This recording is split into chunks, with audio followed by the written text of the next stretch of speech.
안녕하세요. 하런입니다. 자, 오늘은 여러분들이 자주 사용하시는 자동 필터, 그리고 썸이프, 이것과 관련된 질문이에요. 자, 질문을 먼저 좀 살펴보면, 여기에 숨겨진 값을 제외, 그러니까 필터링한 열의 양의 값의 합을 구하는 수식의 조언을 부탁드린다라고 되어져 있어요. 자, 이 화면을 딱 보시면, 지금 화면은 좀 복잡하고, 파일도 따로 올려주시진 않았기 때문에 그냥 뭐 제가 간단한 예제 가지고 설명을 해드리긴 할 건데, 자, 일단 이렇게 자동 필터가 걸려져 있죠. 근데 필터링이 걸려져 있는 이런 데이터들을 가지고 뭔가 집계를 하려고 그럴 때 이 화면에 있는 것들 중에 몇 개를 또 제외하려고 하는 거예요. 사실 우리가 이제 여기서 하나 알아야 되는 것들이 뭐가 있냐면, 우리가 이렇게 자동 필터를 이용해서 화면에 표시되어진 데이터들만 가지고 집계하려고 그러면 이 함수를 쓰죠. 서브토탈이라고 하는 함수하고 2010 버전부터 제공된 애그리게이트 함수, 이 두 함수는 우리가 화면에 표시된 데이터 값만 집계할 수 있는 함수여서 굉장히 많이들 사용들을 하세요. 자, 근데 이 두 함수의 특징이 뭐냐면 이 자동 필터 자체가 조건이 되는 거죠. 우리가 sum 함수는 다 더하는 함수이고 sum if 함수는 여러분들이 원하는 조건을 설정할 수 있잖아요. 자, 근데 이 두 함수는 기본적으로 화면에 표시된 데이터들을 대상으로 동작할 수 있기 때문에 따로 추가적인 조건을 넣을 수가 없어요.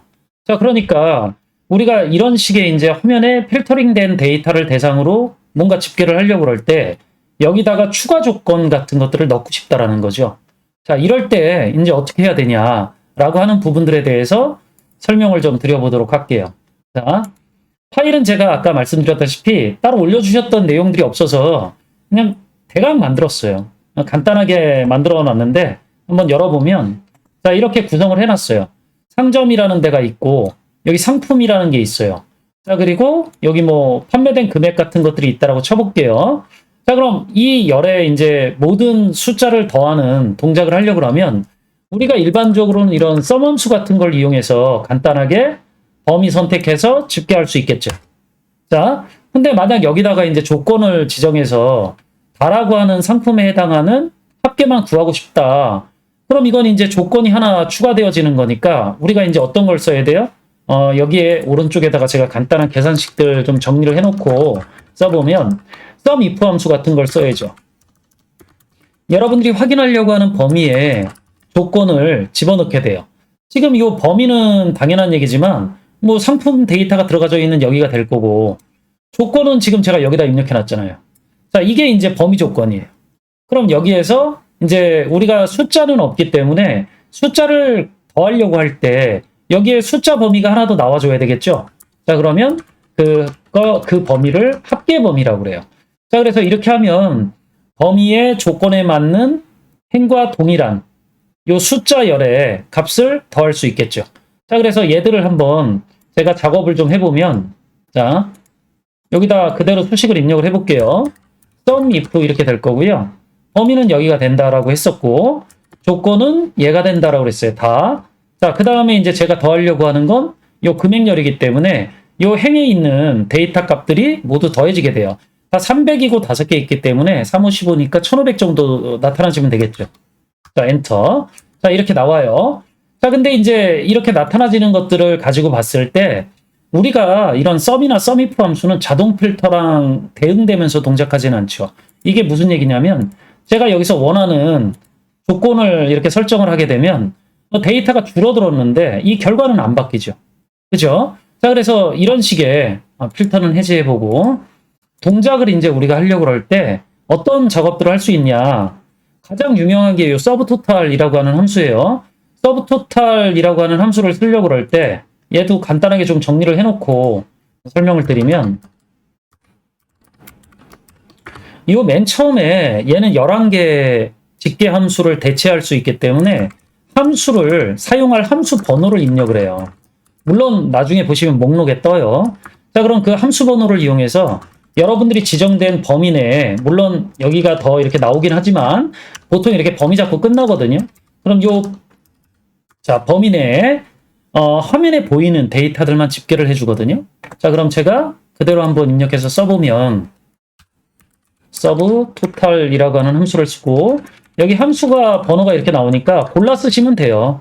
제가 뭐 9번이라고 하는 함수를 써가지고 이 두 번째 참조 범위를 이렇게 금액 범위로 이제 선택해가지고 집계를 해보면 가로 닫고 엔터키 눌렀을 때 지금 필터가 걸려져 있지 않은 상황에서는 이 두 값이 모두 동일하게 돼요. 자, 근데 제가 이 상품열의 필터를 다로 설정하게 되면 확인. 이 값은 얘랑 동일해지죠. 그러니까 이게 이제 화면에 보이는 데이터만 대상으로 집계되어진다라고 하는 의미인 건데, 자, 우리가 다시 필터 해제하고 다시 보여드릴게요. 그럼 제가 이 서브 토탈이라고 하는 함수를 쓰려고 그럴 때, 기본적으로 어떤 추가적인 조건들을 넣으려고 그러면 어떻게 해야 되냐. 일단 지원이 안 돼요. 지원이 안 되기 때문에 얘는 여러 개 함수들을 좀 중첩해서 사용할 필요가 있는데 일단 먼저 아셔야 되는 함수가 오프셋이라고 하는 함수예요. 이 부분으로 좀 머리가 아프긴 하시긴 할 건데 천천히 잘 들어보세요. 이 오프셋 함수는 우리가 참조하려고 하는 동적 범위, 이렇게 움직여지거나 확장되거나 축소되어지는 이런 범위들을 참조하려고 할 때 사용할 수 있는 함수인데 사용 방법은 이래요. 일단 기준 위치라고 하는 게 있고요. 어디서부터 참조를 할 거냐. 그리고 두 번째가 이제 행방향으로 몇 칸 이동해야 되니 열방향으로 몇 칸 이동해야 되니에 해당하는 옵션인 거고 네 번째, 다섯 번째 옵션은 생략할 수 있긴 하는데 행방향으로 몇 개를 포함해야 되니 열방향으로 몇 개를 포함해야 되니에 해당하는 옵션이 들어가지면 돼요. 만약 제가 이걸 이용해서 여기에다가 수식을 먼저 한번 작성을 해보면 이게 안 나오기 때문에 여러분들이 좀 헷갈리긴 할 텐데 화면에다가 일단 써가지고 제가 보여드릴게요. 일단 여러분들이 여기서 확인하셔야 되는 게 뭐냐면 제가 써보면서 이제 얘기를 해드릴게요. 오프셋 써가지고 제가 여기서부터 참조를 할 건데 일단 제가 원하는 데이터들을 한 개씩 참조할 거예요. 한 개씩. 그러니까 한 개씩이라고 하는 것들은 뭐냐면 A, D 6셀, D 7셀 이렇게 따로따로 참조를 하겠다라는 거죠. 그럼 그냥 D 6셀을 입력하지 왜 그러니? 라고 생각을 하실 수는 있는데 이거를 이제 배열로 돌려받아야 되기 때문에 그런 거예요. 일단 정확히 어떤 의미인지는 모르셔도 일단 한번 참고 보세요. 제가 범위를 먼저 다 잡으면 여기에 행번호가 나오게 돼요. 이 로우 함수라고 하는 것들은 D6셀부터 D20셀에 행번호가 나오니까 6부터 20까지의 숫자가 나와요. 얘를 다시 로우 함수를 써서 이 첫 번째 셀을 이렇게 클릭해주면 6을 빼주겠다라는 거잖아요. 그럼 6행 나오고 6을 빼주면 0. 그 다음에 7행 나오고 6을 빼주면 1. 이렇게 되겠죠? 그러니까 1부터 이 데이터 개수에 해당하는 숫자가 반환되어져 이 셀부터 0 위치, 그러니까 얘부터 한 칸씩 아래로 내려가는 셀을 참조하게 돼요. 자, 열방향으로는 일단 0. 이동하면 안 되니까. 이렇게만 작업하고 포함하는 건 어차피 한 개씩 포함할 거기 때문에 네 번째, 다섯 번째 인수는 안 쓰면 다 1이거든요. 행으로 한 개, 열로 한 개니까 셀 한 개에 참조하는 거예요. 일단 이런 수식 작성 방법을 아셔야 되는데, 자, 일단 얘는 클릭 이렇게 입력을 해도 뭐 여기 안 나와요, 결과가. 근데 여러분들 이거 잘 보셔야 되는데, 제가 가끔 이제 영상 찍어가지고 앞에서 설명해 드렸던 것들은 뭐 생략하고 다시 설명 안 해드리는 경우들이 많으니까, 자, 엔터키 눌렀을 때 이렇게 자동으로 확장돼서 뭔가가 나오는 건 왜 그런 거니? 라고 물어보시는 분들이 생각보다 많아요. 자, 근데 이런 것들은 365 버전하고 2021 버전에서 사용하는 동적 배열을 이용하는 것들이기 때문에 2019 버전까지의 사용자들은 이렇게 입력하면 안 나와요, 아예. 자, 그러니까 얘들은 그냥 상위 버전에서만 표현되어지는 부분이다라고 생각을 해주시면 좋을 수 있을 것 같아요. 제가 여기다가 이 서브 토탈 함수를 한번 써볼게요. 자, 이 함수를 이용해서 9번 해가지고 이 오프셋 함수가 반환해주는 부분들을 참조하게 하면 이렇게 되죠. 갑자기 값이 다 나오죠? 자, 여기에 제가 그럼 당연히 조건들을 설정하게 되면 얘들은 조건에 해당하는 값 부분이, 자, 제가 다만 선택을 해볼게요. 자, 이렇게 나타나지게 되죠. 물론 제가 지금 이걸 같은 화면에 같은 행위치에서 보여드리고 있었기 때문에 얘들이 어떻게 나오는지 정확하게 구분이 잘 안 되실 수 있으니까 제가 다시 한번 보여드릴게요. 제가 얘를 이 아래 잘라내서 이 아래쪽에다 붙여 넣으면 데이터가 이렇게 반환되어져 있는 것들은 보이실 거예요. 제가 이제 필터를 걸어보면 다 확인. 그럼 얘가 똑같은 행 범위의 데이터들을 갖고는 있는데 요 300이 입력되어져 있는 부분에만 숫자가 나오고 다 조건에 해당하는 숫자만 딱 나오고 나머지 값들은 전부 다 0이 나오죠. 그죠? 이게 핵심인 거예요, 이게.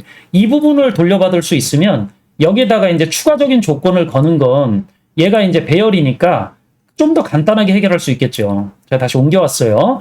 어떻게 이제 할 수 있냐면 사실 같은 위치에, 그러니까 요 C열이잖아요. C열의 데이터가 다인 거를 얘들하고 곱해버리면 되는 거니까 제가 이제 이 오른쪽에 썼던 것들은 좀 지우고 보여드릴게요. 값을 가리고 있으니까. 자, 그러면 지우고 여기다가 오른쪽 끝에 가서 곱셈 연산을 하는데 조건을 이렇게 넣는 거죠. 어떻게 넣는 거냐면 제가 이 범위의 조건이 제가 원하는 다일 때가 원하는 계산 결과가 나왔으면 좋겠다 라는 거니까 이 곱셈 연산이라고 하는 것들은 같은 위치에 여기 제가 원하면 true, false가 나올 거기 때문에 true는 1이고 false는 0이니까 그냥 자연스럽게 값이 사라지게 되겠죠. 조건에 맞지 않는 값들이. 자, 이렇게 되죠. 그죠? 자, 그러니까 얘는 자동 필터랑도 동작을 하는데 제가 지정한 조건에 맞는 숫자 값만 보여주고 있기 때문에 얘를 더하면 되겠죠, 그냥. 자, 그러니까 제가 이걸 그대로 가져와서 여기다 한번 작성을 해보면 다시 입력하는 것도 번거로우니까 그냥 복사해서 쓸게요. 컨트롤 C 하고 여기다 컨트롤 V를 할 건데 여기 있는 범위에 숫자가 모두 더해져야 되니까 365나 2021 버전 사용자는 그냥 썸함수 이용해서 그냥 가로 닫고 엔터키 눌러주면 끝나요. 자, 그리고 이제 한번 보세요. 제가 여기에 상점을 A로만 선택을 해보면 확인. A 조건에 해당하는 게 나오니까 얘는 300에 3000에 1500. 이건 아까 제가 썸하고 썸이프 함수 썼던 거니까. 자, 근데 얘는 이제 추가 조건이 900으로 바뀌었잖아요. 이 900이라고 하는 것들은 지금 화면에 보이는 얘들의 합계예요. 자, 근데 여기에서 다에 해당하는 두 개가 있죠. 600이죠. 이 조건이죠. 자, 그러니까 제가 여기에 있는 것들의 이 조건을 얘로 이렇게 바꿔가지고 한번 엔터키 눌러서 보여드리면, 자, 여기에 조건을 제가 가로 바꾸면 100이 나올 거예요. 이게 아니지. 여기를 가로 바꿔주면 100 나오고, 나로 바꿔주면 200 나오겠죠. 지금 이 조건엔 얘밖에 없으니까. 다로 바꿔주면 두 개가 합쳐지니까 600이 나오는 거예요.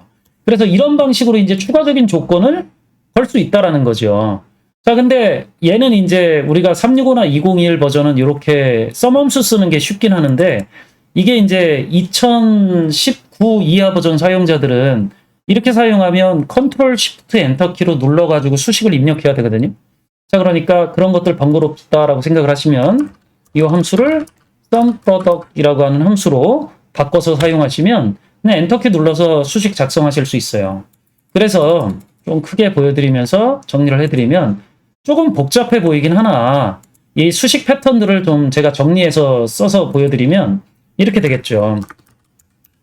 얘는 이제 365나 2021 버전은 이렇게 쓰시는 게 더 짧으니까 편해요.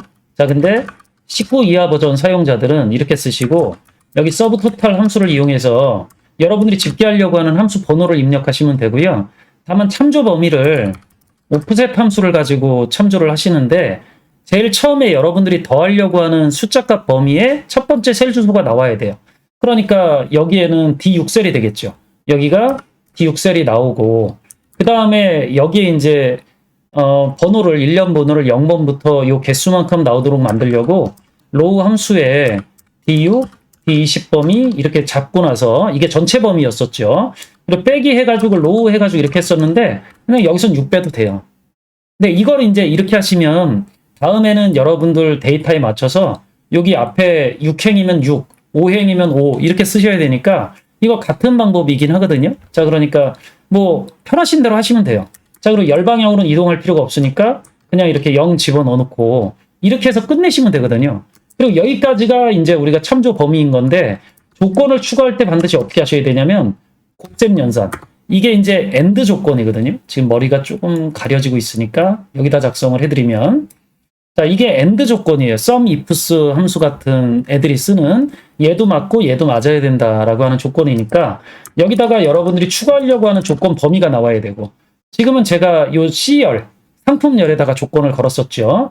그리고 여기에 여러분들이 원하는 값이 이렇게 들어가져서 얘랑 같았을 때 계산이 되지면 된다. 이렇게 작업을 하시면 되겠죠. 자, 그래서 수식은 다소 복잡하긴 하는데 뭐 어쩔 수 없죠. 이거 뭐 표를 뭐 꼭 어떻게 만들어야 된다 뭐 이런 것들도 좀 애매하긴 하니까 지금 설명할 땐. 그러니까 여러분들이 이런 자동 필터와 서브 토탈 함수를 많이 쓰셨던 분들은 만약 추가적인 조건을 걸어야 된다라 그러면 이런 작성 방법을 알아두시는 것들이 도움이 될 수 있어요.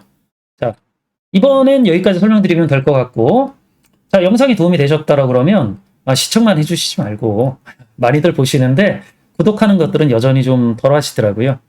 구독, 좋아요, 알림 설정 해주시면 저도 영상 촬영해 나가는데 도움이 될 수 있으니까 서로 상부상조해서 저는 정보를 드리고 여러분들은 저도 먹고 살 수 있도록 이렇게 구독도 눌러주시고 그렇게 해보죠.